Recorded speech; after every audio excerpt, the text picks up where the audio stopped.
सत्कार गुरु दा करना है तां हर एक दा सत्कार करो। जिस गुरु ने रब नाल जोड़िया है, लख लख शुकर एदा वार वार करो। अपनी मत नूं रख के एक पासे जीवन गुरु दी सिक्ख्या अनुसार करो। हुक्म गुरु दा जो भी आ जाए, हील हुज्जत दे बिना स्वीकार करो। सत्कार गुरु दा करना है तां हर एक दा सत्कार करो। वाह, जब भी ये ममता और करुणा से भरी आवाज़ सुनाई देती है तो सहज ही याद आ जाती है वो निष्काम भक्ति। जी, याद आता है वो निश्चल प्रेम जो राजमाता जी ने अपने हर बच्चे पर बरसाया। याद आता है वो कोमल हृदय जो केवल बच्चों की खुशी के लिए ही धड़का। वो महान जीवन जिसने पूर्ण गुरसिक रूप में अपने सदगुरु को पूर्णतः रिझाया।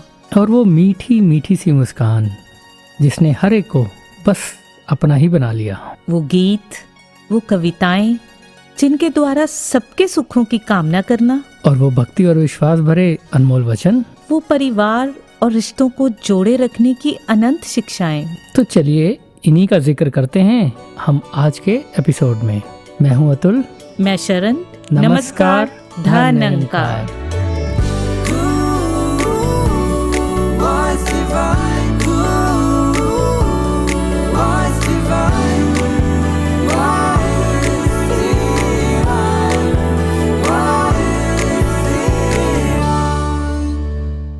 अतुल जी। जी शरण जी। परिवार, रिश्ते, फैमिली, दोस्त, हमारे अपने लोग, जब हम ऐसे वर्ड सुनते हैं तो कितनी एक अलग सी फीलिंग आती है। Absolutely. एक सुखद एहसास मन में आता है और अचानक से हमारा ध्यान चला जाता है उन सब की तरफ जिनका हमारे जीवन में कुछ खास स्थान होता है। So true. जैसे कि हमारे माता पिता, हमारे भाई बहन, बच्चे, एक पति पत्नी का रिश्ता, या फिर वो सब रिश्ते जो इन रिश्तों के कारण जुड़े होते हैं। और जब इन सब रिश्तों को हम एक डोरी में पिरोते हैं ना, तो वो एक आता है ना वर्ड, मेरा परिवार, वो बन जाता है। जी जी जी।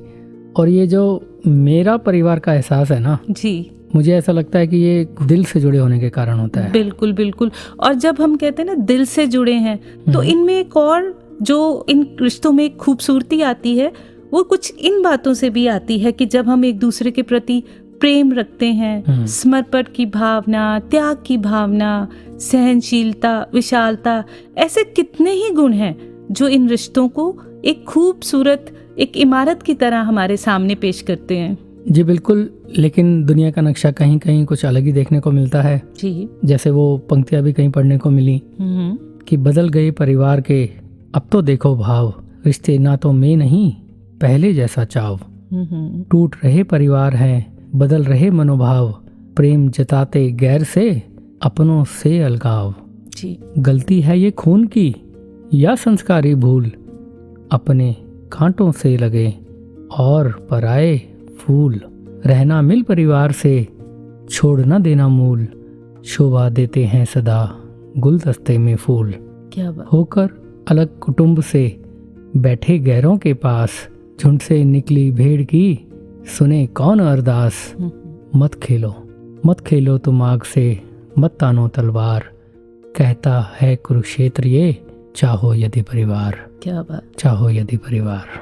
अतुल जी, आपकी इन पंक्तियों को सुनकर ध्यान गया अतीत के उन पन्नों की तरफ। याद है ना महाभारत? जी। हम सबके सामने एक ऐसा उदाहरण है जो स्पष्ट रूप में बताता है कि अगर परिवारों में और रिश्तों में दरारें आ जाए ना जी, तो युद्ध तो कभी भी रुक नहीं सकता। तो ये मनमुटाव ना हो और प्रेममय वातावरण बना रहे, दौलत के कारण जंग ना हो जी, या किसी भी कारण झगड़े ना हो जी, तो उसके लिए ज़रूरी है कि सही दिशा और सही रास्ता हो। और ये सही मार्ग प्राप्त होता है सद्गुरु की बख्शिश से। तो बढ़ते हैं सद्गुरु की बख्शिश की ओर और सुनते हैं संपूर्ण अवतार वाणी का पावन पवित्र शब्द।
शरण जी, जी हम सबके जीवन में रिश्ते बेहद खास होते हैं। जी कुछ रिश्ते हमें जन्म से ही मिलते हैं और कुछ हम यहाँ आकर बनाते हैं। बिल्कुल। और बात जब रिश्ते निभाने की आती है तो अतुल जी, ये जरूरी तो नहीं कि रिश्तों में हर कोई हमसे खुश रहे। हम तो अपनी जिम्मेदारी निभाते रहें, और ये भी जरूरी नहीं कि मुश्किल घड़ी में सभी रिश्ते हमारे साथ ही हों। जी बिल्कुल। और कभी कभी करीबी रिश्तों में आपसी मतभेद की वजह से कड़वाहट भी पैदा हो जाती है, और कई बार इतनी बढ़ जाती है कि रिश्तों के टूटने तक की नौबत आ जाती है। कहीं मैंने पढ़ा था कि कांच और रिश्ते दोनों ही बड़े नाजुक होते हैं। अच्छा। फर्क इतना ही होता है कि कांच गलती से टूट जाता है और रिश्ता गलतफहमियों से। और इसीलिए ये बहुत जरूरी है कि हम अपने हर रिश्ते को बड़े ध्यान से और प्यार से संजोकर रखें। So true. That's a wonderful thought and I completely agree. No doubt, close relationships need more care. But मेरा मानना है पर्सनली कि कांच एक बेजान वस्तु है जी। उसको बेशक उसकी पुरानी फॉर्म में वापस नहीं लाया जा सकता, लेकिन जब हम रिलेशनशिप्स की बात करते हैं तो I think it can be worked upon. बिल्कुल। अगर हम ईमानदारी से, सच्ची नीयत से, पूर्ण विश्वास से किसी भी रिश्ते पर काम करते हैं तो आई बिलीव कि वो फुल रिकवरी हो सकती है। और हमने तो ऐसे कई एग्जांपल्स देखे हैं कि जहाँ जब पैचअप हो जाता है, गलतफहमियां दूर हो जाती हैं, तो दोस्ती और रिश्ते पहले से भी मजबूत हो जाते हैं। बिल्कुल। प्यार और बढ़ जाता है। बिल्कुल जी। और आपकी ये बात सुनकर अतुल जी मुझे ध्यान आ गया फिर से राजमाता जी की उन शिक्षाओं की तरफ। राजमाता जी ने कितनी छोटी छोटी बातें, बिल्कुल सिंपल, जो हमारी लाइफ पर काम करने वाली होती हैं, जी जी, लेकिन उनका असर इतना गहरा होता है। और जब रिश्तों की बात आई तो राजमाता जी ने हमेशा समझाया कि जीवन के हर रिश्ते की क्या अहमियत है, और अगर उस रिश्ते को उसके उचित स्थान पर देकर निभाया जाए तो हो ही नहीं सकता कि किसी घर में कलह कलेश हो जाए। क्या बात। हर किसी को अगर ये याद रहता है कि उसके क्या क्या फर्ज हैं, उसकी क्या क्या ड्यूटीज हैं, और हर कोई अपनी ड्यूटी को अपनी सही तरीके से निभाता है। करेक्ट। अगर बुजुर्ग को अपनी ड्यूटी याद है और बच्चे को अपना फर्ज याद है, तो कितनी भी घरों में उलझने आ जाएं, कितनी भी परेशानियां जो बाहर से आए, फिर वो अंदर के एनवायरनमेंट से डिस्टर्ब नहीं होते। अगर कोई ऐसी परमात्मा की तरफ से कुछ एक्सटर्नल फैक्टर्स आ भी जाते हैं तो भी वो जो रिश्ता, वो जो प्यार का बंधन जो आपस में एक सबका एक दूसरे के साथ है, वो उन रिश्तों में इतनी मजबूती ले आता है कि सारा जो परिवार है वो एकजुट होकर खड़ा रहता है। और अभी ये जो बात की कि बंधन की, ये इतना स्ट्रांग हो जाता है कि फिर कोई भी परेशानी, कोई भी उलझन उन्हें डिस्टर्ब करती ही नहीं है। क्या बात है, बहुत अच्छे। शरण जी, वो रिश्तों के बारे में लाइन भी पढ़ने को मिली कि अगर रिश्तों को जिंदा रखना है तो गलत फहमियों को मारना सीखें। क्या बात है। ये जो उतार चढ़ाव हैं, रिश्तों के मतभेद हैं, ये हमारे ग्रस्त का हिस्सा है। बिल्कुल जी। हमें ग्रस्त में रहकर जीवन जीने का आदेश है और इसके लिए रिश्ते भी निभाने ज़रूरी हैं। तो अपने रिश्तों से सीखने के साथ साथ हम दूसरे महात्माओं के जीवन से भी तो बहुत कुछ सीख सकते हैं।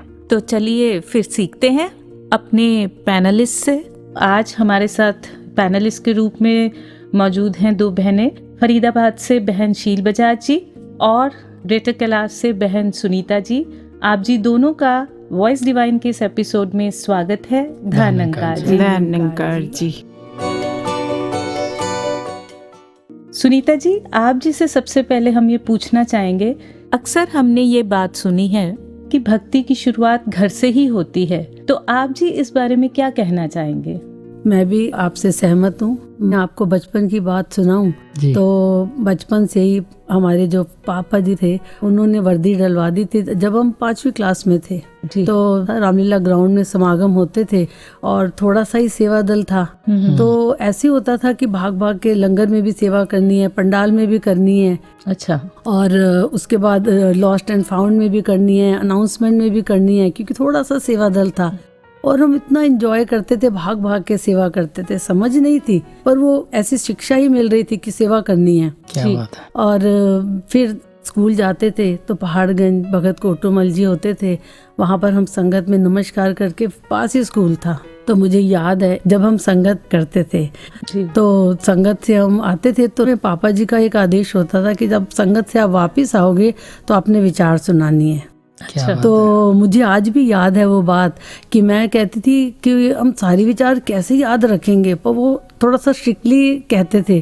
तो मैंने कहा था कि आज मैं कुछ लर्न करके जाऊंगी संगत से। तो जब मैंने ये सोचा कि कुछ मुझे लर्न करके जाना है, सुन के जाना है, कि मैं जब गाड़ी में बैठूं तो मैं कुछ सुना पाऊं, तो वो आदत जो बचपन की है वो आज भी, जब सतगुरु माता जी कहते हैं कि आप जब संगत में आओ तो फोकस ऑन द वर्ड्स, वचनों को ध्यान से सुनो, वो आज भी मुझे बहुत हेल्प करते हैं इस संगत को सुनने में और उसको अपनाने में। क्या बात है अतुल जी, कितना गहरा मैसेज हमने सुना कि सतगुरु के मुखारबिन से हम उनकी शिक्षाएं तो लेते ही हैं, सत्संग में भी गुरु की शिक्षाओं को कैसे जीवन में ढालना है इसकी शिक्षा भी मिलती है, लेकिन इम्प्लीमेंटेशन कैसे होगा जब हम परिवारों में रहते हैं और हमारी परिवारों में गुरमत होती है, जब हमारे चाहे वो बड़ों से मिल जाए, बच्चों से मिल जाए, बुजुर्गों से मिल जाए, वो शिक्षा जब हम घरों में देखते हैं तो हमारी भक्ति को कितनी सुंदरता, कितना उसमें निखार आता है। और राजमाता जी ने तो हमें भक्ति के बारे में बहुत कुछ सिखलाइयाँ दी हैं।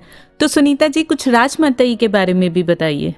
दासी ने राजमाता जी का इतना प्यार लिया और इतना प्यार दिया उन्होंने। मुझे एक बात याद है कि जो वेड़ा होता था वहाँ पर एक बहन आई और उस बहन ने कोई बात करनी शुरू की तो राजमाता जी ने बोला, बेटा तू बात मत कर, तू सेवा कर, घर जाके तू सेवा करके देख, तेरे को सुख मिल जाएंगे। क्या बात। और दासी के सामने की बात है, कहा कि जब तू संगत में आके जैसे सेवा करती है ऐसे तेरा घर भी मंदिर है बेटा, तो वहाँ भी सेवा कर। और उस थोड़े टाइम के बाद ही जब वो बहन आई तो कहती है, माता जी मैं घर कोई भी काम करती हूँ मुझे लगता है मैं सेवा कर रही हूँ तो मेरा घर स्वर्ग बन गया। ऐसे राजमाता जी एक एक परिवार के अंदर प्यार देकर। और राजमाता जी ने कुलवंत बुक में लिखा कि जो बच्चे माता पिता को सुबह उठ के धनंकार जी करते हैं उनको कुछ मांगना नहीं पड़ता, तो ऐसे वो उन्होंने सिखलाई दी।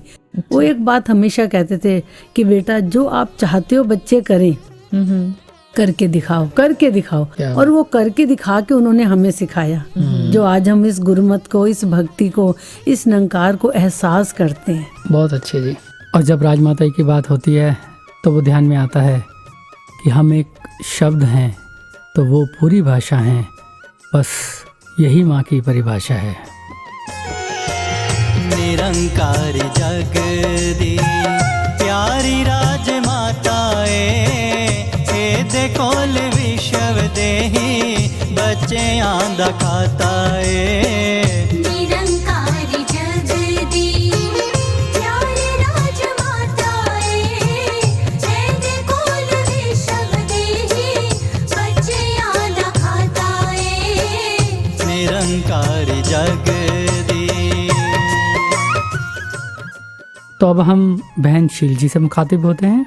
तो शील जी, आप एक जॉइंट फैमिली में रहते हैं और परिवार की बहुत सी जिम्मेवारियां होती हैं, बट देखा गया है आप अपनी सेवा, सिमरन, सत्संग को भी बखूबी निभाते हैं। तो ये जो दोनों को बैलेंस आउट करने की जो ट्रिक है, वो युक्ति है, वो हम चाहेंगे कि आप हमारे श्रोताओं के साथ साझा करें। जब मेरी शादी हुई तो मैं नौनिरंकारी परिवार से थी और जो मेरी कज़न भाभी थी तो उनके साथ एक ही घर में इकट्ठे रहते थे जी। तो संगत में वो बहुत जाते थे, तो मेरे को कहने लगे आप भी संगत पे चलो। पहले मैंने थोड़ा आनाकानी करी, फिर मैं निता प्रति जाने लगी। मैंने ज्ञान भी शादी के बाद ही लिया। देखते देखते कुछ समय बीता तो फिर 1 साल बाद बेबी भी हो गया और फिर दूसरा बेबी भी हो गया। तो अब बच्चों के साथ संगत पे कैसे जाया जाए, तो मैंने अपने महापुरुषों को बोला कि मुझे ना प्रेम लेकर दो, और मैं तो संगत तो मैं नहीं रुक सकती, मैंने संगत पे जाना ही है, जाना ही जाना। क्या बात है। तो इसी तरह से हुआ कि उन्होंने प्रेम ले दी और बच्चों को खूब अच्छे से तैयार करके और खुद भी रेडी होके शाम को घर का काम भी करके सारा तो निकल जाना संगत पे। और वहाँ पर कुछ बच्चे ऐसे होते थे जो उन बच्चों को, दासी के बच्चों को खिलाते थे और फिर हम संगत कर लेते थे। संगत करके फिर 1-1.5 घंटे बाद हम प्रेम दासी लेके घर पे आ जाया करती थी। तो इस तरह से लगन लगी कि संगत के बगैर रहना बहुत मुश्किल लगने लगा कि मैंने संगत जाना ही जाना है। तो संगत नहीं छोड़ने दी, इसने वहाँ पकड़ी रखी कि जब सत्संग जाते हैं, सुनते हैं, सबको देखते हैं, तो सेवा का भाव मन में आता है कि सेवा भी करनी चाहिए। तो घर में ऐसी सेवा भी होने लगी। तो इस तरह से लगन इन्होंने लगाई रखी, और जो आज तक भी कायम है कि संगत नहीं छोड़नी। जिसको भी दासी कभी किसी को कहती है कि वो कहते हैं कि बच्चे छोटे हैं, तो अपनी मिसाल मैं दे देती हूँ कि इस तरह से भी जाया जा सकता है संगत पे। हम बहुत वडभागी हैं कि हमें सतगुरु ने अपनाया है, ये दान दिया है, और राजमाता जी से भी बहुत प्यार मिला। जी। कुछ दिनों के बाद हम राजमाता जी के पास भी कुछ बहनें इकट्ठी होके आ जाया करती थी। यहाँ के हम बैठते थे और माता जी हमारे से हाल चाल पूछते थे, तो इतना अच्छा लगता था कि इस जैसा स्वर्ग कहीं भी नहीं है। ये जो रहमतें हमें दी हैं, ये भुलाने से नहीं भूलती। तो शरण जी, शील जी की बात सुनकर तो यही समझ आया कि अगर रंग पक्का हो और सच्चा हो, बिल्कुल, और साथ में गुरु पर विश्वास हो, तो वो बैलेंस वाली बात जो थी वो अपने आप ही होती चली जाती है। बिल्कुल। और इनकी बात सुन के राजमाता की भी वो बात ध्यान में आ रही है। वो समझाया करते थे कि बच्चे तो कच्ची मिट्टी की तरह होते हैं, और उनको जिस रंग में, जिस रूप में हम ढाल देंगे तो उसी में वो ढल जाएंगे। तो बात सुन के ऐसा भी लग रहा था कि ये भी एक हमारे परिवार में रहते हुए हम सबकी जिम्मेदारी बन जाती है कि हमारे परिवार का एक एक शख्स, खास करके जो हमारे घरों में छोटे बच्चे हैं, उनको भी इस भक्ति के मार्ग की तरफ प्रेरणा देना, सेवा सिमरन सत्संग की तरफ जोड़े रखना, ये भी हमारी एक बहुत बड़ी जिम्मेदारी है। तो शील जी, कुछ और ऐसी बात, कोई और ऐसी राजमाता जी की शिक्षा जो आप जी हमसे शेयर करना चाहेंगे, क्योंकि आप जी को उनके पास रहने का, उनके पास समय बिताने का भी मौका मिला, और कोई ऐसी बात जो आप जी हमसे शेयर करना चाहेंगे? एक बार राजमाता जी के पास बैठे हुए, अच्छा, तो कोई बहन आई और वो राजमाता जी को कह रही है, राजमाता जी, मेरी जो मदर इन लॉ है, मेरी और उनकी बहुत लड़ाई होती है। अच्छा। तो वो मुझे बुरा भला कहती हैं, मैं भी आगे से जवाब देती हूँ। तो राजमाता जी, रोज़ ही हमारे आते कले कलेश होता है, क्या करना चाहिए? अच्छा। तो राजमाता जी उठी और एक बटन लेके आए, तो उसको पकड़ाया, कहा जब तेरी वो मदर इन लॉ बोले तो ये बटन जो है अपने दांत के नीचे रख लेना। अच्छा। अब वो घर चली गई।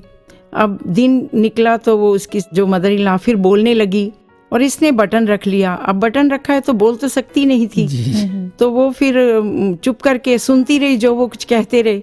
एक दिन चला गया, दूसरा दिन चला गया, ऐसे ही तीसरा दिन चला गया। तो वो जो उसकी मदर इन लॉ बड़ी हैरान हुई कि आजकल ये मुझे जवाब नहीं देती है, क्या बात है, ये तो बहुत अच्छी हो गई है। तो उसका बड़ा वो प्यार करने लगी। अच्छा।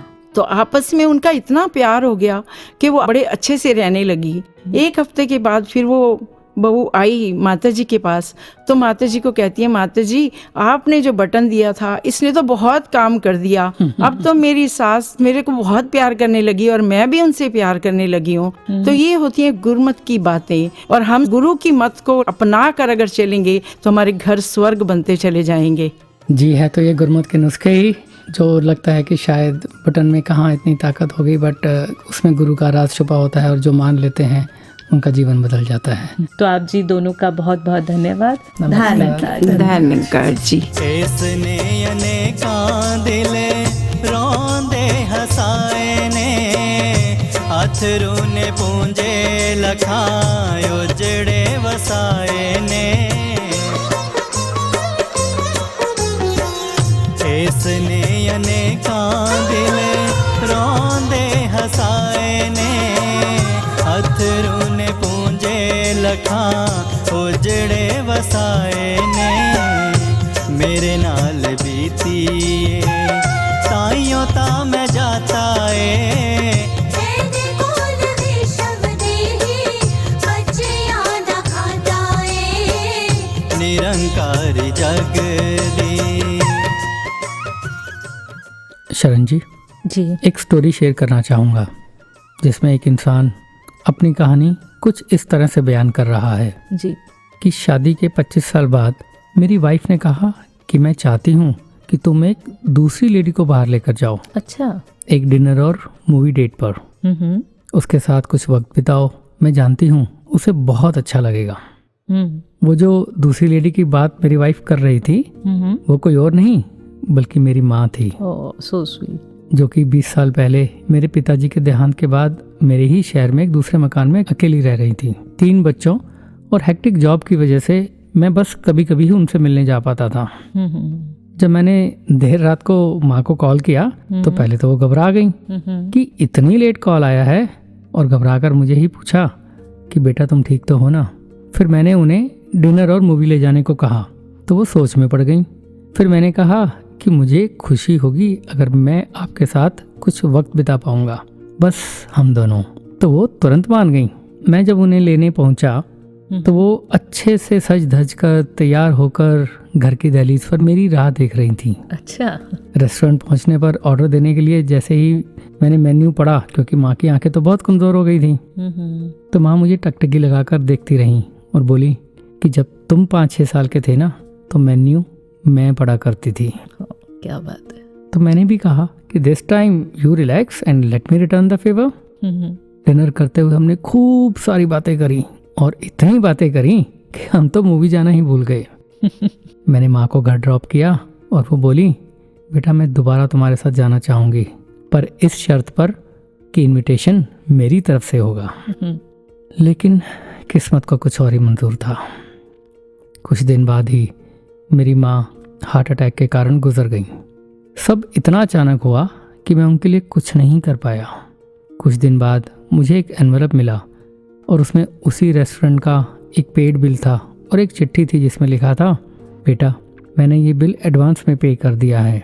मुझे लग रहा था कि मैं इस समय के लिए ज़िंदा नहीं रहूँगी, पर मैंने 2 प्लेट्स के लिए बिल दिया है, एक तुम्हारे लिए और एक तुम्हारी वाइफ के लिए। अच्छा।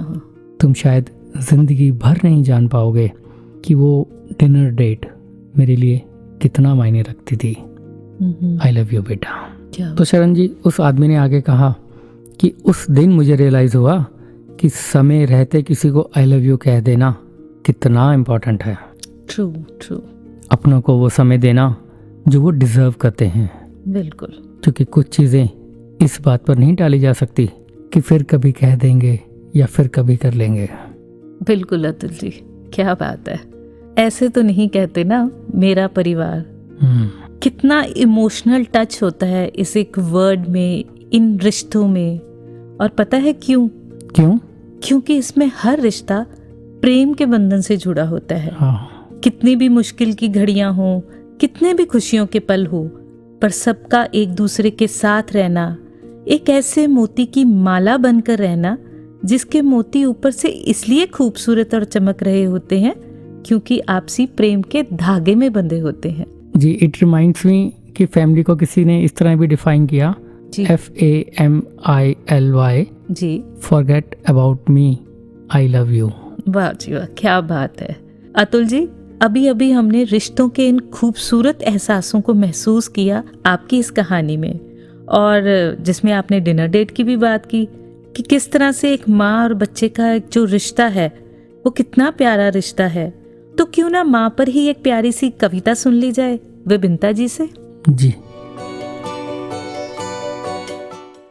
माँ पर कुछ पंक्तियाँ इंटरनेट पर पढ़ने को मिली, वही आपसे शेयर कर रही हूँ। गूगल जैसी लगती माँ, सब कुछ मुझे बताती है, मेरी सारी दुविधाओं को पल भर में सुलझाती है। मैं सारे प्रश्नों का उत्तर माँ से ही तो पाती हूँ। गूगल जैसी लगती माँ, सच्ची बात बताती हूँ। ऐसे बोलो, ऐसे लिखो, माँ मुझे सिखाती है। बैठ संग में होमवर्क भी समझा कर करवाती है। कई बार गूगल के उत्तर से कंफ्यूज भी हो जाती हूँ। गूगल जैसी लगती माँ, सच्ची बात बताती हूँ। माँ से बढ़कर दुनिया में और नहीं कोई ज्ञानी, ममता की मूरत माँ है, बात यही मैंने जानी। इसीलिए तो माँ को मैं हर दिन शीश नवाती हूँ।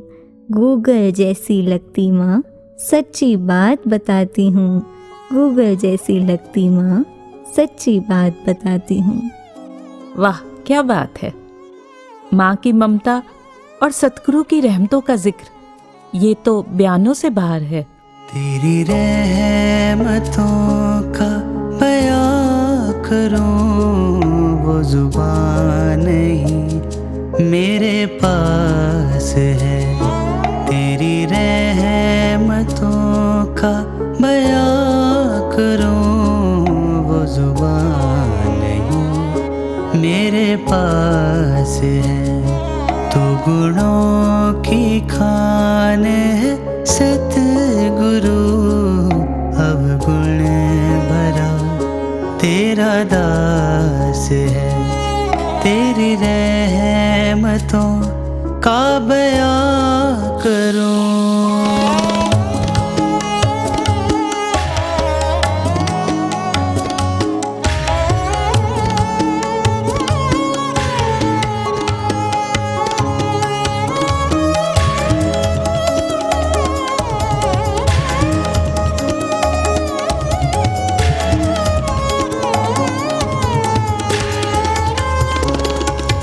मुझे हर कदम पे नवाजता तू पिता मेरा तू है माँ मेरी।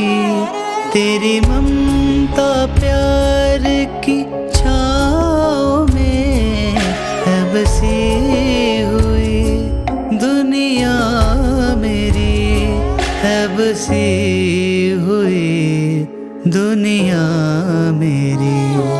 रहे आठों पहर आनंद में तेरी गोद में जो निवास है।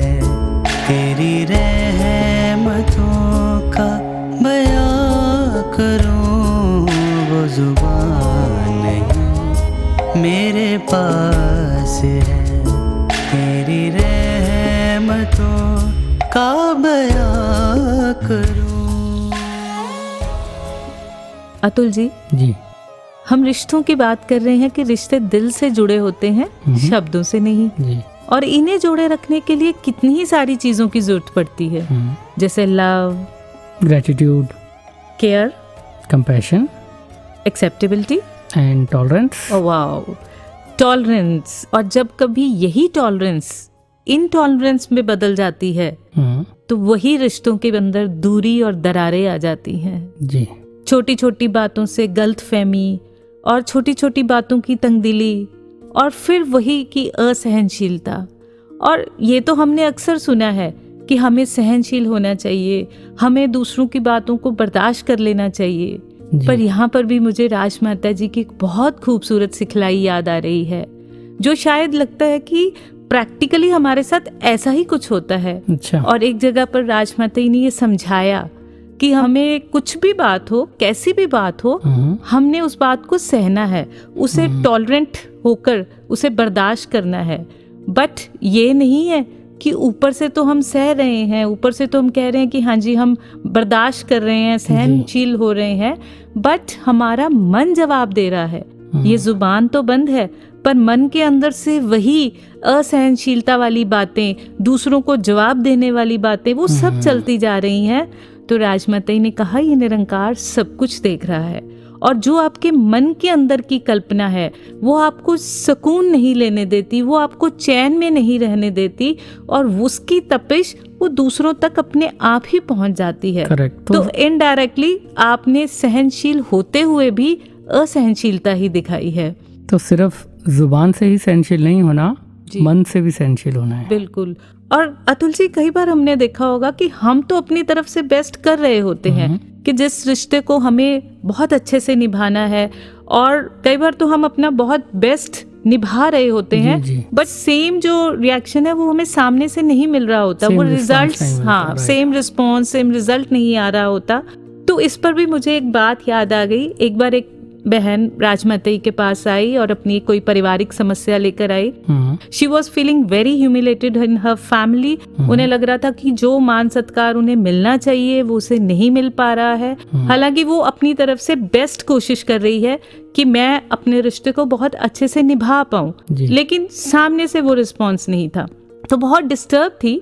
लेकिन राजमाता ने इतने सुंदर तरीके से समझाया और उन्होंने कहा कि अगर पत्थर पर पैर मारो तो अपने ही पैर को चोट लगती है, और अगर चांद पर थूको तो चांद को फर्क नहीं पड़ता, वो थूक अपने ही मुंह पर आकर गिरती है। कि उन्होंने ये समझाया कि जब सिचुएशंस आपको पता है तो कोई अगर सामने वाला पत्थर बन ही गया है, वो इतना स्ट्रिक्ट है या वो नहीं चेंज हो रहा, तो वो सोच सोच कर अपने आप को तकलीफ मत दो।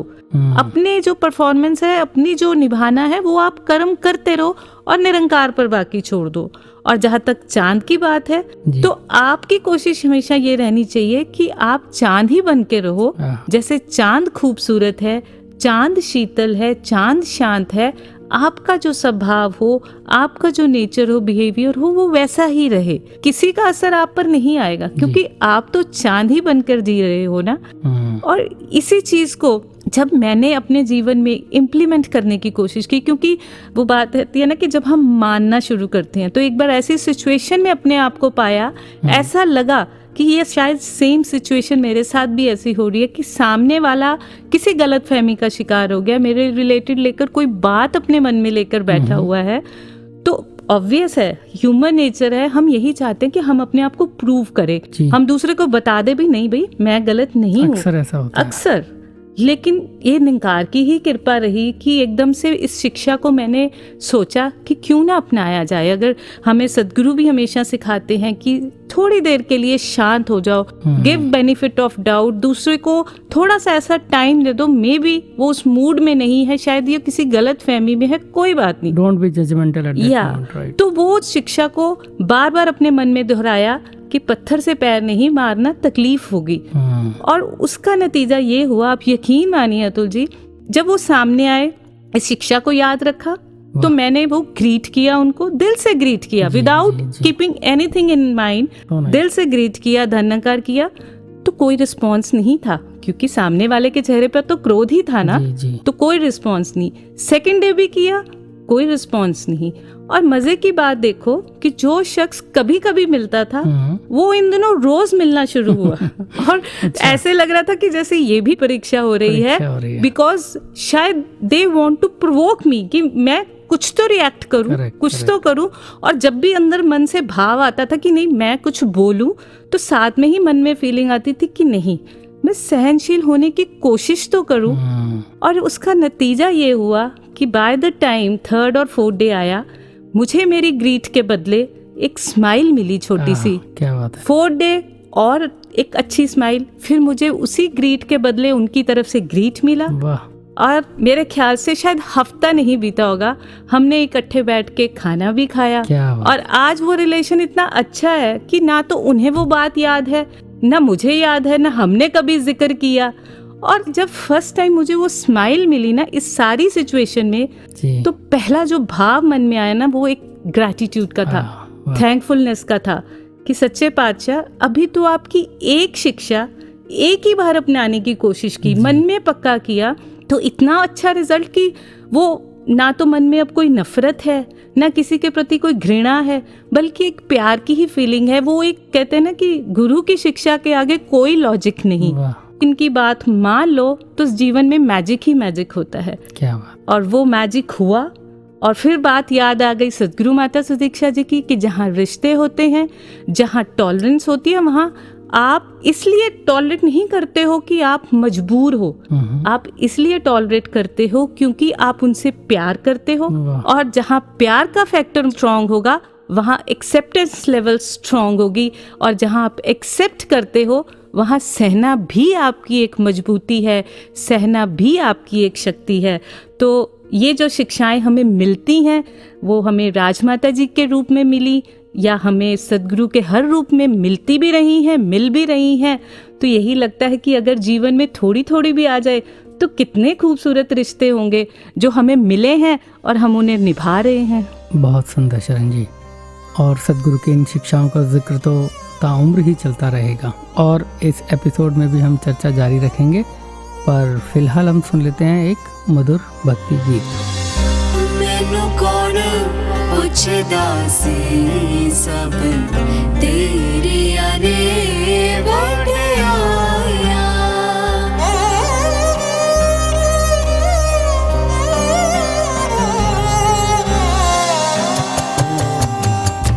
मैनू कौन पुछदा सी, सब तेरिया ने वड्याया।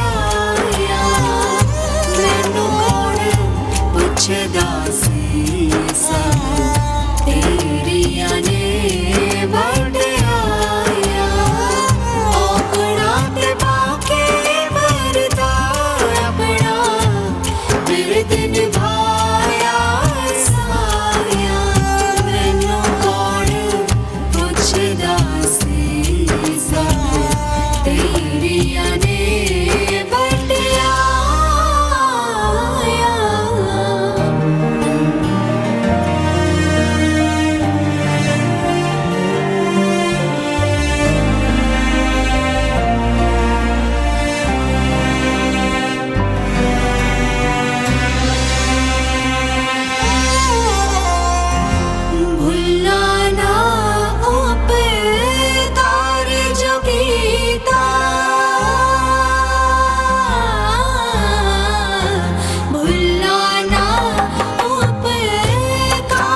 भी मिशन हो, लक्ष्य हो या रिश्ता हो, तब त्याग तो मांगता ही है।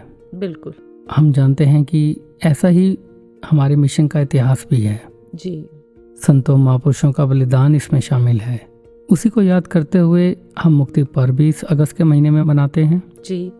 तो चलिए सुनते हैं आदरणीय विवेक मौजी जी से, जो कोऑर्डिनेटर प्रचार विभाग के रूप में मिशन में सेवाएं निभा रहे हैं। इन्हीं की जुबानी सुनते हैं मिशन के इतिहास के बारे में।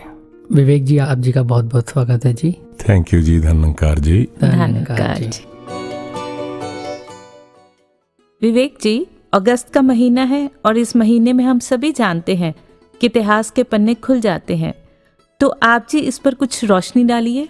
मिशन का इतिहास, दरअसल एक तो हमारे मिशन की या कहीं पर भी देखें कि एक टाइमलाइन हिस्ट्री होती है। जैसे हम बचपन में ही हिस्ट्री बुक्स में पढ़ा करते थे कि इस सन में ये घटना हुई, ये सन में ये घटना हुई जी। वैसे एक टाइमलाइन हिस्ट्री होती है जिसके साथ हम इवेंट्स को याद करते हैं। करेक्ट। लेकिन मिशन की ये बख्शिश है, ये खासियत और देन ये है कि it is not just timeline history. इसमें वो जो हिस्ट्री जब बनी, जिन बातों के कारण हिस्ट्री बनी, वो आप जी ने अभी जिक्र किया है कि वो त्याग और बलिदान, हाँ जी, और अपने आप से ऊपर उठ करके दूसरे के लिए जीने का जो भाव है, वो जब ऐसी घटनाएं कहीं कोई विशेष रूप में सामने आई तो वो इतिहास बनती चली गई जी। जब हम शहनशाह बाबा अवतार सिंह जी की बात करते हैं तो शहनशाह बाबा अवतार सिंह जी महाराज जी का वो जो एक संस्मरण है, जब बाबा बूटा सिंह जी के द्वारा उनको मिशन की बागडोर दी गई, उस वक्त उनको ये दुपट्टा पहना करके ये कहा जाना कि आपके गले में उस्तरों की माला है।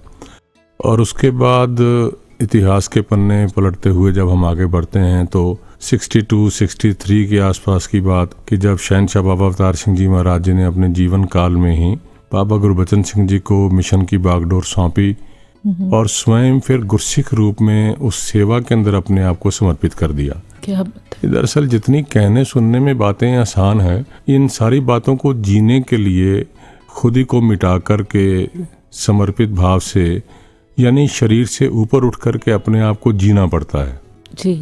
और जब इस प्रकार की जिंदगी जीने के लिए कोई भी प्रयास करता है तो ये अपने आप में बड़ी दातार की बख्शिश है कि जो लोग ऐसी जिंदगी जी पाए हैं, हमारे लिए वो मील का पत्थर बन पाए हैं। और आज मुक्ति पर्व के दिवस पर हम ऐसी तमाम उन महान शख्सियतों को याद करते हैं जी। महात्मा ने कहा कि मरने के बाद नहीं मुक्त होना, मुक्त होकर के मरना है। क्या बात है। और हमें पता है कि हमारी ज़िंदगी अनिश्चित है, पता नहीं कौन सा वक्त हमें अलविदा कहना पड़े, तो महात्मा जीते हैं ये समझ करके कि यही मेरे पास प्रीशियस प्रेजेंट वो वक्त है और मुझे इसी पल को ही समर्पित भाव से जीना है। तो वो मुक्ति का अर्थ ये है कि जब मैं ज़िंदगी में जीते हुए अपने शरीर के साथ जुड़ी हुई चीज़ों से कहीं अगर मैं मुक्त हो पाया तो ये मेरे लिए मुक्ति है जी। और वैसे इसको आज के अगर परिप्रेक्ष्य में देखें अतुल जी, शरण जी, तो जिन लोगों ने अपने आप को शरीर को आइडेंटिफाई करके ज़िंदगी जी है जी, तो हमने देखा हमारे आसपास का माहौल कि जब शरीर को पहल दी गई कि मैं बॉडी हूँ, मैं शरीर हूँ, तो फिर मेरी जाति भी कुछ हो जाती है जी। वो जाति के आधार पर मैं बड़ा छोटा महसूस करता हूँ। फिर कहीं धर्म के आधार पर मेरा अलग हो जाता है फेथ, सामने वाले का फेथ अलग हो जाता है जी। और विडंबना तो ये है कि इतनी आगे तक ये बात बढ़ गई है कि अब किस रंग का कपड़ा मैंने पहना है उससे हम आइडेंटिफाई करते हैं कि मैंने ये रंग का कपड़ा पहना है क्योंकि मैं बताना चाहता हूँ कि मेरा जो फेथ है ये है, और सामने वाले का कोई दूसरा अगर सोच है, दूसरा कोई रंग है, तो इसका मतलब उसका कहीं और फेथ है जी। क्योंकि शरीर के साथ जुड़े हुए हैं। तो जैसे शरीर से ऊपर उठ करके ज़िंदगी जीते हैं, इससे अलग होकर के ज़िंदगी जीते हैं, तो जाहिर बात है फिर मेरे लिए सारी की सारी दुनिया अपनी होती है। अव्वल अल्लाह नूर पाया कुदरत के सब बंदे जी। और इसी चीज़ को जब हम घरों में ज़िंदगी जीते हैं सतगुरु के चरणों में रह करके सतगुरु के हुक्म के अनुसार, तो वहाँ भी जब भी शरीर को आइडेंटिफाई किया है तो शरीर ये आड़े आया है। वचन मानने के वक्त में या परिवारों में रिलेशनशिप को अगर मेंटेन करते हुए हमारी जिद, हमारी प्रेस्टीज, मेरी ईगो आती है, तो चूंकि शरीर समझा हुआ तो ईगो भी है। और अगर हम सोल के लेवल पे, आत्मा के लेवल पर जिंदगी जीते हैं तो कोई ईगो नहीं है, फिर कोई परवाह ही नहीं है कि कोई जो हो रहा है ठीक हो रहा है, कोई बात नहीं। बिल्कुल। फिर जैसे हमारे मिशन का स्लोगन है ना, एक को जानो, एक को मानो, एक हो जाओ जी। तो एक को मानो का जो अर्थ है वो बड़ा गहराई लिए हुआ है। एक को मानो का अर्थ है परमात्मा को माना, यानी परमात्मा निरंकार को मानने के साथ साथ परमात्मा का किया हुआ मानना। परमात्मा का किया हुआ मानने का अर्थ है वो मनचाहा भी हो सकता है, अनचाहा भी हो सकता है। बिल्कुल जी। तो मनचाहा जब होता है वो तो आदमी रेडीली एक्सेप्ट कर लेता है, क्या बात है, जैसे मैंने चाहा था वैसे हो गया। बिल्कुल बिल्कुल। तो अनचाहा एक्सेप्ट करना, हाँ। ये भी अपने आप में तभी इंसान कर पाता है जब इन सारी की सारी बातों से ऊपर उठा हो कि जो हो रहा है मेरे साथ ठीक हो रहा है, मैंने अपना कर्म करना था कर दिया। बिल्कुल। अब जो मुझे मिलने की बात आती है तो वो जो ये निरंकार दातार प्रभु ने मुझे दिया है, ये मेरे लिए बड़ी कृपा है। इस पर कोई सवाल ना हो क्यों हुआ, कैसे हुआ।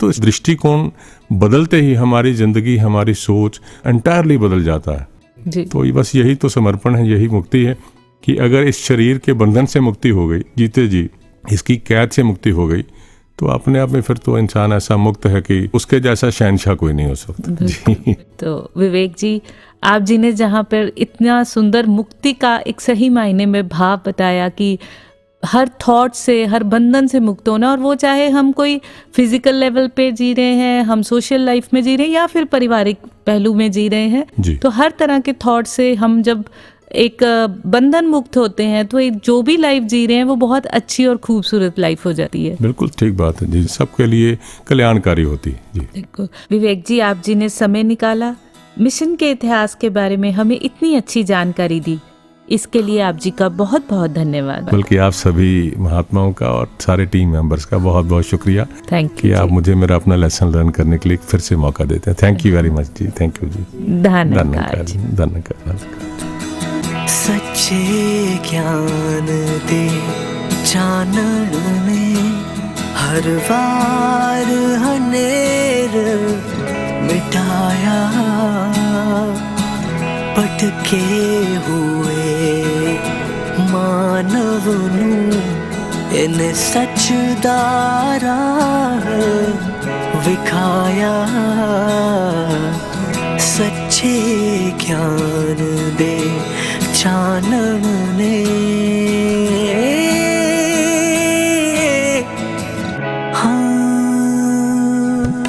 Whenever there is darkness, true master graces with brightness, faith, love and kindness. The soul gets enlightened, the master graces oneness. Bless us with bliss and humanness. Oh, शहंशाह अते जगत मां सोना मिशन सी हे सजाया, अदब दे के राज मानु औरत दा मान वधाया। बढ़ के सहारा बेसहारियां दा सबनू मेरा गल नाल लाया। अतुल जी, कुछ पंक्तियां याद आ गई। No family is perfect, we argue, we fight, we even stop talking to each other at times, but in the end family is family and the love will always be there. Very nice. And we have often heard that statement, a family that prays together stays together. पर एक बात और भी है अतुल जी, रिश्ते सिर्फ पारिवारिक ही नहीं होते हैं।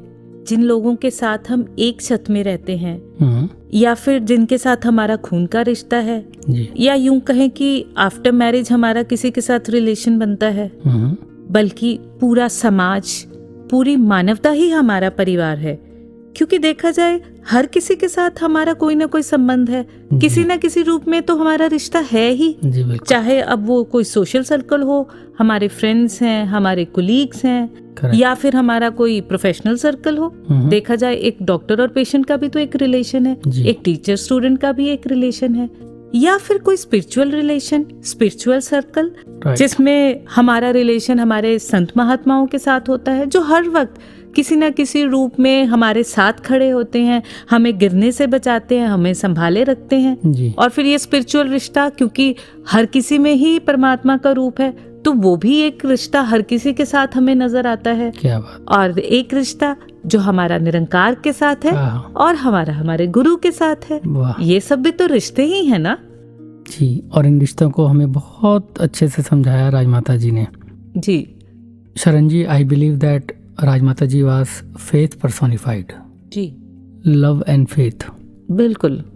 वो अधिकतर अपने विचारों में कहते थे कि अक्सर एक भक्त का मन करता है कि वो साकार अपने सद्गुरु से दिल की बात करे, अपनी परेशानी साझा करे, लेकिन साथ ही हम ये भी कह देते हैं कि गुरु अंतर्यामी होता है। तो सोचने वाली बात यह है कि अगर गुरु अंतर्यामी है, घट घट की जानता है, जाननहार है, तो फिर गुरु को अपने मुख से बताने की क्या जरूरत है? क्या निरंकार रूप में की हुई अरदास गुरु तक नहीं पहुंचेगी? एक बार मुझे याद है उन्होंने बहुत खुलकर कहा कि एक लेडी को अगर अपने मन की बात करनी होती है तो वो शायद अपने ससुर से, अपने पति से या अपने बेटे से शेयर करती है जी। लेकिन मुझे तो ये तीनों रिश्ते सद्गुरु के रूप में मिले और सद्गुरु को बोलकर नहीं बताया जाता जी। उन्होंने बड़े पुख्ता शब्दों में कहा कि निरंकार जानता है कि चाहे सद्गुरु से इतनी नज़दीकी मिली और अनेकों मौके भी मिले, लेकिन कभी भी उनसे कहकर अपने दिल की बात नहीं करी, हमेशा निरंकार रूप में ही उनसे अरदास करी। तो शरण जी, मुझे लगता है कि ऐसे गुरसिख राजमाता जी का जो अटूट विश्वास था, जो उनकी अटूट भक्ति थी, जिसमें उन्होंने हमेशा और हमेशा एक गुरसिख वाले रिश्ते को सर्वोपरि रखा। बिल्कुल अतुल जी। और सिर्फ वहां तक ही नहीं, ये विश्वास कि कैसे गुरु की शिक्षाओं को अपने साथ रखना है, राजमाता जी ने हर किसी को ये सिखाया। और एक एग्जाम्पल राजमाता जी दिया करते थे कि जैसे कभी कोई कपड़ा फट जाता है तो उसे स्टिच करने के लिए कई बार हम कोई दूसरा कपड़ा उसके ऊपर लगाते हैं ताकि वो जो फटा हुआ हिस्सा है वो ढक जाए, वो पैच एक बन जाए, और पंजाबी में हम बोलते हैं टाकी। तो राजमाता जी समझाया करते थे कि वो पैच से वो फटा हुआ हिस्सा तो ढक जाएगा पर वो पैच नजर आएगा जी। इसी तरह से जिंदगी जीते हुए कभी गर्मी है, कभी सर्दी है, कभी सुख है, कभी दुख है जी। तो ये उतार चढ़ाव जिंदगी के तो आते ही रहेंगे। पर गुरसिख हमेशा इस बात का ध्यान रखता है कि उसकी भक्ति में कभी कोई पैच न लग जाए, और वो हमेशा ही गुरु को अपने साथ लेकर चलता है, इनकी शिक्षाओं को साथ लेकर चलता है, और हमेशा एक विश्वास होता है गुरसिख की जिंदगी में कि मेरा गुरु सबसे उत्तम है, सबसे सर्वोत्तम है, और मैंने इन्हीं के सानिध्य में हर सुख पाना है जी। बिल्कुल, वो बिना टाके का जीवन जिया गया, वो बेदाग जीवन जिया गया, और ऐसे ही सद्गुरु के चरणों में अरदास है कि हम सबकी भी बेदाग तोड़ निभ सके। बिल्कुल जी, यही अरदास हमेशा बनी रहती है कि जो भी सद्गुरु से हम सीख रहे हैं, जो भी सिखलाइयाँ वो हमारे सोशल लाइफ में हो, स्पिरिचुअल लाइफ में हो, या जहाँ कहीं भी हो, हमेशा ये याद रहे कि ये जो लेगेसी हमें मिली है वो हम उसे संभाल पाएं और सेवा सिमरन सत्संग के साथ हमेशा जुड़े रहें। और इसी अरदास के साथ हम अपने श्रोताओं से विदा लेते हैं और जाते जाते सभी श्रोताओं को जोड़े जाते हैं सद्गुरु माता सुदीक्षा जी महाराज के पावन पवित्र संदेश के साथ। नमस्कार, धन निरंकार। मुक्ति पर्व में चाहे सद्गुरुओं के जो भी मुख से निकले बात हों, चाहे उनके अनुयायी सब एक ही बात, एक ही ब्रह्म ज्ञान जो सद्गुरु में भी, उनके शिष्यों में भी, तो कैसे फिर ये वही बात होती है कि फिर वो फ़र्क नहीं रह जाता, वो एक समान, एक ही विचारधारा पे, एक ही फेथ पे, अपने एक आइडियोलॉजीज़ पे, वो सेम आइडियोलॉजीज़ की यहाँ बात होती है, सेम विचारधारा की बात है कि बस एक टेम्पररी चीज़ पे नहीं, ये परमानेंट इस निरंकार पे रहें। चाहे वो बाबा अवतार सिंह जी की बात हो, जगत माता जी की हो, वो लिबरेशन जहाँ हम आज वो भी कहते हैं, विमेन एम्पावरमेंट भी कहते हैं, तो वो भी कैसे ये मातृशक्तियों से हमें, चाहे जगत माता जी हों, राज माता जी हों और सविंदर माता हरदेव सिंह जी महाराज हों, तो कैसे हमने हर एक से जहाँ एक ममता वाला भाव तो हर एक में देखा, साथ ही वो भी बात कि कैसे वो हम अक्सर जो संगत में कहते हैं कि ये एक तन चाहे नर का हो या नारी का हो, आत्मा का कोई जेंडर नहीं, आत्मा तो सिर्फ आत्मा है, इस परमात्मा का ही अंश है। तो कैसे फिर एक सोसाइटी में भी कैसे एक विमेन रिस्पेक्ट की जो बात होती है, वो कैसे अपने जीवन में जीते जी उन्होंने ऐसे कर्म कमाए जो सब ने एक्नॉलेज भी की।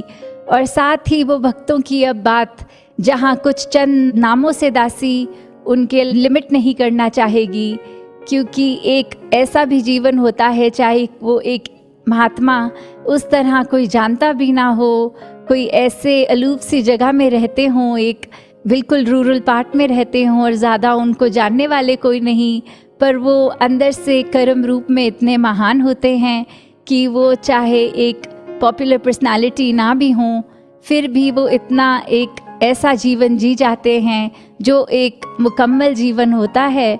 और ऐसे ही फिर जीवन जीकर वो अगर अपनी यात्रा पूरी करते हैं तो उनके भी नाम, जितने भी ये ब्रह्मज्ञानी रहे हैं आज के या पुराने, हर एक का जीवन अगर इस निरंकार को याद करते जिया गया तो वो सारी जिंदगानी हर एक की मुबारक